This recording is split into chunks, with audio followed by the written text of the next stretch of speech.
Happening today, an unprecedented sentencing for an Auburn police officer. Jeffrey Nelson will be sentenced today for the 2019 death of 26-year-old Jesse Sarey. He was the first officer in state history to be convicted for murder for actions while on duty. King 5's Drew Andre is live in Kent tracking this morning. So, Drew, what kind of sentence will Nelson face today? Well, Jake, prosecutors are asking for Nelson to be sentenced to 18 years in prison. We also expect that the defense will urge the judge to sentence him to the lowest possible sentence of 6.5 years. But this is a historic sentencing one way or the other. Nelson was the first officer charged for murder under the 2018 state law that lowered the threshold for charging police officers with crimes. He's the first to be convicted. Last December, jurors acquitted 3 Tacoma officers in the 2020 death of Manuel Ellis. Elaine Simons, the foster mother of the victim in this case, said, "This conviction sets precedent in Washington state and gives hope to other impacted families of police-sanctioned violence.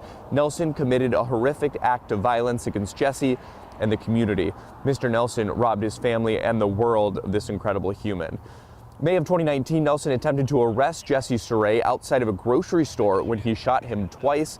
Nelson shot Sarey once in the abdomen and once in the head, claiming that he believed Sarey was trying to reach for his gun and a knife on Nelson's utility vest. A witness disputed that claim. Now, today in court, Sarey's family says that they will be there in court along with other families that have been impacted by police violence. The sentencing is set for 8:30 this morning. Jake and Mimi.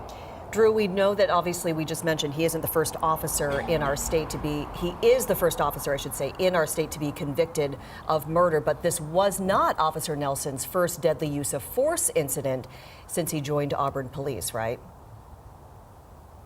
Right, Mimi. Well, over the course of 8 years, Officer Nelson killed 3 people in the line of duty. The first was in 2011, and in that particular case, it was ruled justified by an inquest jury. The second was in 2017, and there ended up being a lawsuit where the city paid the family $1.25 million in that case, and then, of course, Sarey in 2019, Mimi. We will be watching his sentencing this morning. Thank you, Drew.